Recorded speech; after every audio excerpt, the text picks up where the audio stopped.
What's good, y'all? Welcome back to another video. Week 13 and almost in the books. We still got Monday night to go. Recording this on Sunday night. Coming off of a big win. Niners beat the Eagles 42-19. A lot of other games to get into. Let's get straight into it. So the rematch of the NFC Championship game in a game that was supposed to be game of the year. Everybody was going to be watching. The Niners go into Philly and beat the Eagles 42-19. Completely dismantle the Eagles. It was an all-around great game from the Niners, both defensively, offensively. Both sides of the ball played really well. The offense took a couple of drives to get going. But I really want to give props to Steve Wilks, defensive coordinator for the Niners, because the way he had the pass rush playing was phenomenal. You know, usually the pass rushers, they want to get a bunch of sacks, they want to get in the quarterback's grill. But when you're playing a running quarterback like Jalen Hurts, you don't want to get too far up the field. So a lot of those plays, you would see the defensive linemen purposely trying not to get too deep into the backfield and just kind of staying back just so Jalen Hurts wasn't able to, you know, scramble through like the B gaps or anything like that. If Jalen Hurts was going to have to run, he was going to have to run outside the pocket and there'd be someone there to help. So yeah, as I said, I really want to give a big props to Steve Wilks. He did a great job, great play calling, great scheme, and he did a really great job containing Jalen Hurts. Also, a really big shout out to the secondary. The secondary played amazing. There were so many times where Jalen Hurts would roll out of the pocket and he just have nothing. Nothing down the field was open and he just have to throw it away. The 49ers secondary is really picking it up as of late. Ambry Thomas has been playing really well. Demo has gone inside. Charvarius Ward has been locking up these past few weeks. The defensive line and the secondary are really just working together, and it's poetry in motion, man. They're playing really well together, and it's a joy to see. And on to the offense. Deebo Samuel came into the week talking a lot of mess back and forth with different players on the Eagles, and he backed it up. He had seven touches for 138 yards, 3 touchdowns. He balled out. He had a 48-yard touchdown. He had a 46-yard touchdown, and I think like a 12-yard run or touchdown run. So he came in and really played well, backed up all the talk he was talking. Brandon Ayuk caught a touchdown. George Kittle had about 68 yards and had some amazing blocks. He blocked 2 people at once on Deebo's touchdown run.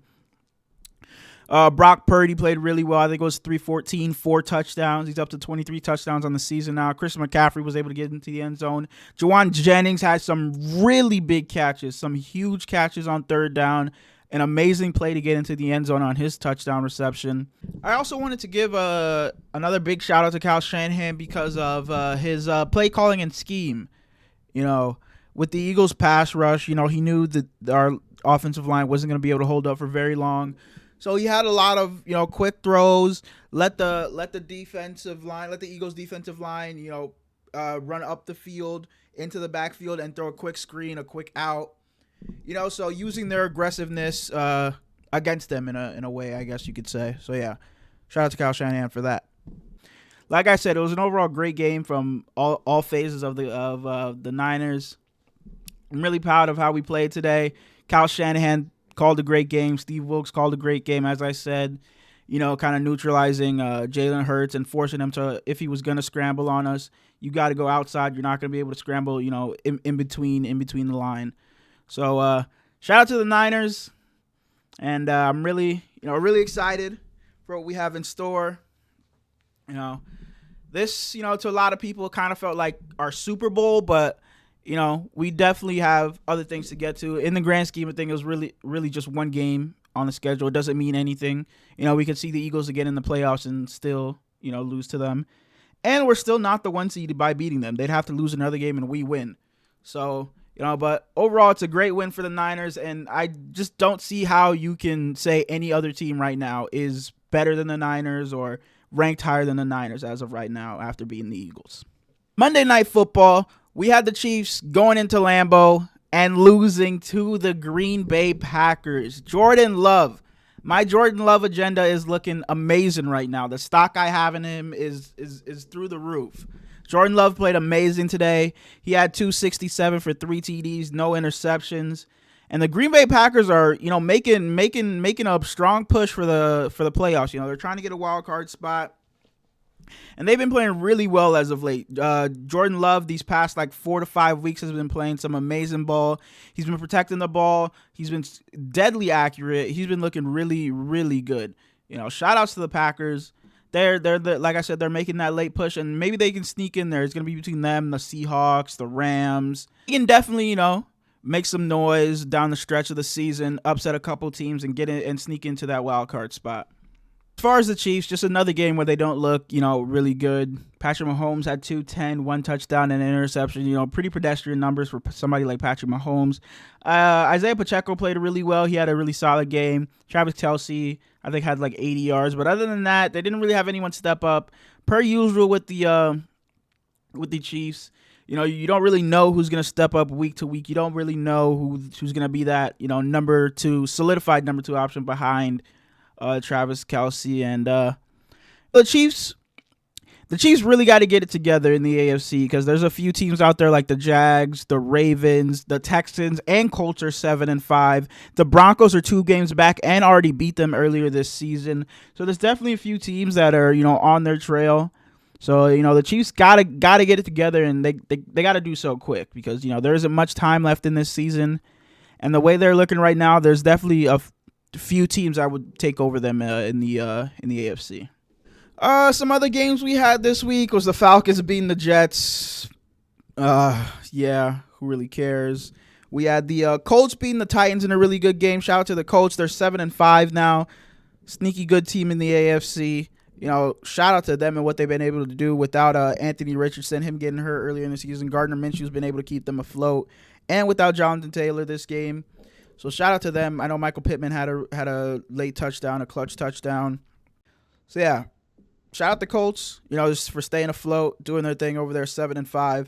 We had the Lions beat the Saints. Derek Carr, man, Derek Carr just does not look good. There are a few quarterbacks in the NFL that I say have insane happy feet, to where they're in the pocket and they're just bouncing around. Their feet are jittery. It's Derek Carr. It's Jimmy G. Quarterbacks like those, they just can't sit still in the pocket for some reason, and they're just bouncing around. And you saw that today. You see it every play from Derek Carr. And I thought the Saints were going to benefit a lot from bringing him in this offseason, but it's definitely backfired. But yeah, the Lions get a win in New Orleans. I think they're up to 9-3 now on the season. And we got the Texans beating the Broncos, and two teams that I really wanted to win, but obviously they couldn't both do it. So I was a little upset they played each other. But shout out to C.J. Stroud and Nico Collins. With Tank Dell going out, prayers out to Tank Dell. I think he broke his leg or something. But Nico Collins and C.J. Stroud were able to get it done. We got the Chargers beating the Pats, but this might be the most unimpressive win I've ever seen in my life. I get that, the weather may have played some type of factor, but 6-0 was the final score of that game. If the Chargers were to lose this game, there's no way I could have came up here and defended Justin Herbert. There's just no way I could have done it. But even with them winning, I have nothing good to say about them. I guess their defense didn't give up a point, but it is the Patriots, so congrats, I guess. That's 3 games in a row now where the Patriots only allowed 10 or fewer points, and they've lost all 3. First team in NFL history to do it. So I guess shout out to the Chargers for beating the Patriots 6-0.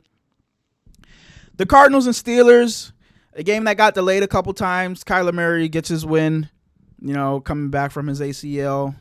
The Steelers lose Kenny Pickett. He says he's going to be out for a couple of weeks. So get well soon to Kenny Pickett. Looks like it's going to be Mitch Trubisky starting for them. And I guess Mason Rudolph will be the backup.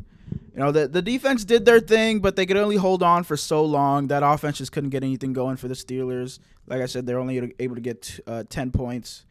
And eventually the Cardinals were just going to get some scores. Kyler Murray is just too good of a player. James Conner was able to get in there and do some good things. But, yeah. So, shouts to the Cardinals. Steelers, they got the Patriots next week, but it's going to be Mitch Trubisky, like I said. So, I really don't know what's the outlook on them right now. wishing them the best. We got the Dolphins beating the whooping on the Commanders. Nothing much to really say about this game either.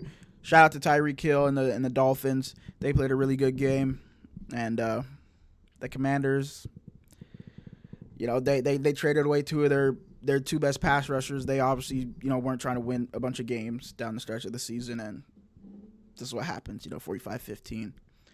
Then we got the Panthers and Bucks in a game I'm not gonna lie to you, I did not even see a second of. I didn't click into the game once. 21-18. Bucks win. Bryce Young continues to struggle. The Panthers are 1-11 on the season now. They don't even have their first overall pick, but Bryce Young was 178 yards, 1 interceptions, no touchdowns. Baker Mayfield has been playing solid this season.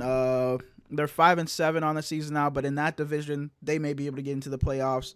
That division, really isn't much of anything. So, hey, there's that. Browns Rams. I was rooting for the Rams I was not rooting for the Rams. I was rooting for the Browns, and not really because the Rams are in my division. I don't think the Rams aren't going to catch the Niners. But I just for Joe Flacco, I wanted Joe Flacco to come back and get a win, but he wasn't able to do that. He threw an interception late. He looked, fine, I guess, in his return.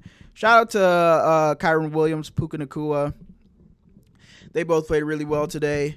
And yeah, shout out to the Rams. The Rams continue to win. The Rams are another team that could sneak into a wild card spot. They're 6-6 now, tied with Seattle. Not even tied with Seattle. They have the same record as Seattle, but they already beat them twice. So they're above Seattle in the rank in the standings now. So they can definitely get a wild card spot in the NFC. And it looks like that's it. Yeah, we already talked about the Monday night game, and we got Bengals and Jags. Or not the Monday. We talked about the Sunday night game. We got Bengals and Jags on Monday night.